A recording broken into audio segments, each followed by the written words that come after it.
그리스도께서는 장래 좋은 일의 대제사장으로 오사 손으로 짓지 아니한 것 곧 이 창조에 속하지 아니한 더 크고 온전한 장막으로 말미암아 염소와 송아지에 피로 하지 아니하고 오직 자기의 피로 영원한 속죄를 이루사 단번에 성소에 들어가셨느니라.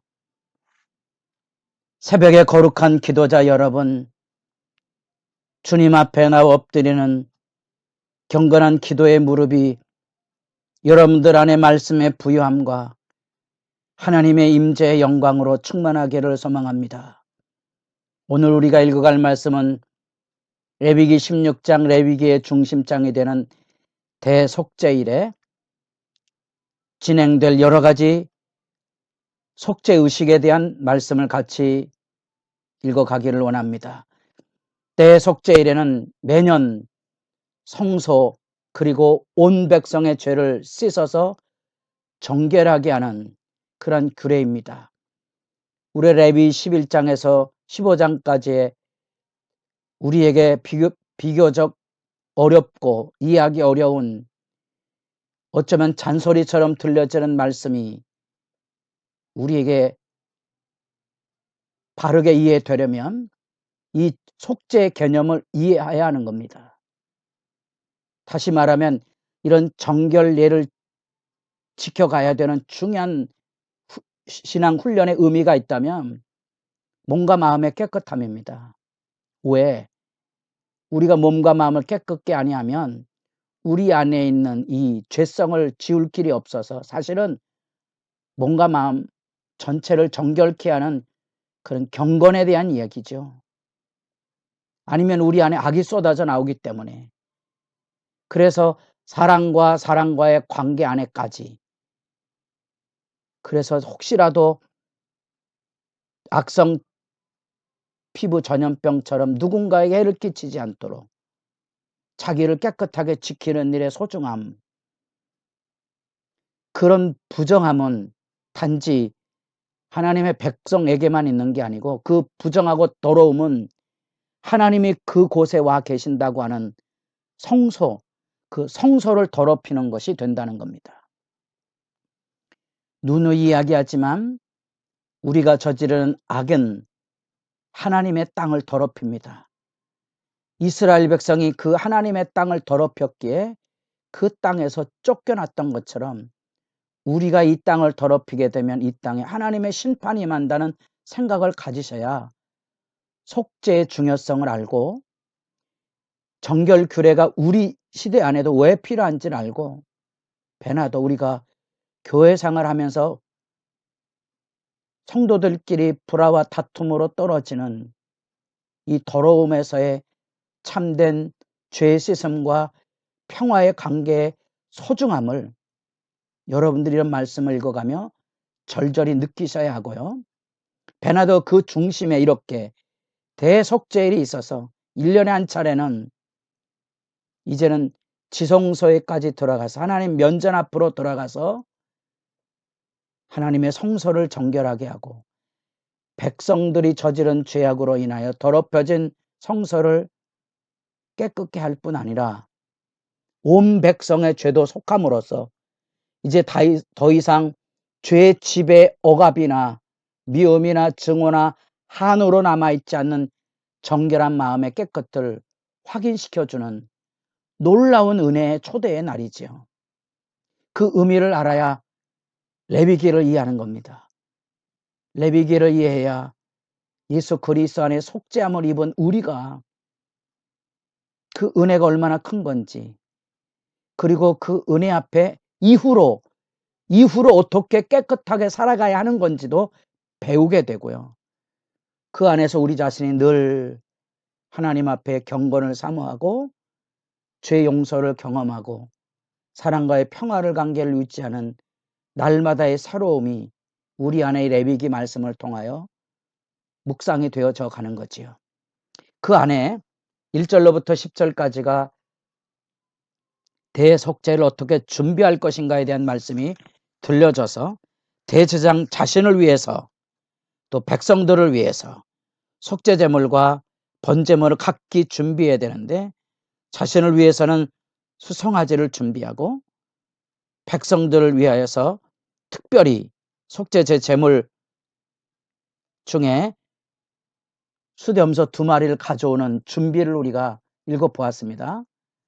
그래서 이제 11절부터 대제사장이 자신을 위한 정결 제의를 어떻게 드려야 되는지를 설명하고 15절부터 백성들을 향한 그 정결에 대한 제의 규례를 어떻게 실천할 것인가를 설명하고 있습니다. 특별히 대제사장이 하나님 앞에 드려야 될 자신과 가족을 위한 속죄 제사는 먼저 향을 피워서 그 성소가 연기로 가득하게 하고 그 다음에 그 연기가 가득한 그곳을 지나서 속죄소에 들어가겠죠. 지성소에 들어가서 속죄제에서 피를 바르고 피를 뿌리는 예식을 하게 됩니다. 일반적으로 속죄 제사는 지성소로 들어가기 전 성소의 휘장과 향단 앞에 피를 바르고 피를 뿌렸지만 이제 이 대속죄일에는 직접 대제사장이 홀로 지성소 하나님 면전 앞으로 들어가서 그 법궤 위에 그룹 사이 한가운데 속죄소에 직접 피를 바르고 피를 뿌리는 예식을 하게 합니다. 그럼으로써 1년 동안 백성들의 죄와 부정으로 더럽혀진 성소를 정결케 하는 예식을 행하는 겁니다. 이제 백성들을 향한 정결 제의는 수염소 2마리 중에 하나는 안수해서 하나님 앞에 속죄제를 드리고 그래서 염소에 피를 뿌리게 되고 이제 그 다음에 해야 할 일이 아사셀 염소 곧 하나는 피를 바르고 뿌려서 하나님과 하나님의 성소와 백성들의 죄를 정결케 할 뿐 아니라 백성들의 정결 제의 중에 또 하나 염소 1마리는 아사셀 염소라 그래서 그것은 흔히 아사셀 땅끝으로 보내는 거죠. 더 이상 죄가 기억나지 아니하는 것으로 하나님의 백성들의 모든 죄를 대신 짊어지고 땅끝으로 곧 거기 보면 귀신의 영역으로 돌려보내주는 거지요. 그래서 완전히 죄가 제거되었음을 확인해주는 예식을 이 대속죄일에 하게 되는 겁니다. 그래서 이 속죄일의 가장 큰 의미가 뭡니까? 뭉뚱그려서 이 속죄일을 통하여서 뭘 요구하고 있는 거죠? 하나님과 하나님의 백성의 거룩과 정결의 임재, 교제를 하나님께서 매년 새롭게 하고 계신다는 거예요. 그래서 하나님의 백성이 하나님의 임재 앞에 마치 여호와의 불이 임했을 때 기뻐 소리 지르며 그 앞에 경배했던 것처럼 그 거룩의 임재를 가지고 또 한 해를 하나님의 백성으로 거룩하게 새로운 기회를 주어서 살아가게 하는 의미를 가지고 있다는 사실입니다. 이렇게 대속죄일에는 속죄소, 이게 이제 신약성경 여러분들이 예수님의 죄의 문제를 해결하고자 했을 때 로마서 3장 25절 화목제물이라는 표현이 있습니다만 그 말은 이것을 상징합니다. 대속죄일에 대제사장이 여기에다가 피를 뿌리고 피를 바르게 되는 거지요. 그리고 1마리는 이렇게 하나님 앞에 피를 안수하여 피를 쏟아 피를 바르고 뿌릴 뿐 아니라 이제 나머지 1마리는 이렇게 아사셀 땅끝으로 가서 희생 제물이 되게 함으로 완전히 죄가 제거되었음을 확인하는 예식을 대속죄일을 하게 됩니다. 이 대속죄일을 통하여 우리가 무엇을 기도할 것인가? 하나님의 그 거룩함과 정결한 임재 앞에 서는 거고요. 이 결속이란 말은 어떤 의미로 썼는 거니? 백성이 죄를 지면 개인의 죄로 남아있는 게 아니고 그 죄가 하나님의 임재가 있는 성막을 통하여 자기 백성 한가운데 계신 하나님의 그 집조차도 더럽게 한 거지요. 그래서 매년 속죄가 필요한 겁니다. 1년에 한 차례 그래서 지성소에까지 와서 완전한 죄의 속죄가 이루어짐을 선포하고 하나님과 하나님 백성의 다시 거룩한 만남이 회복되어지는 것을 매년 이렇게 반복해서 확인하게 하고 경건에 이르게 하는 겁니다. 인간의 죄성으로 인해 어디 감히 하나님 앞에 가겠습니까? 그래서 구별된 대제사장이 중보적 대표적인 존재로 하나님의 임재 앞에 들어갈 때 먼저 연기를 가득하게 해서 하나님의 가시적인 임재를 표현하는 구름이 가득한 것처럼 성막에 분향의 연기를 가득하게 해서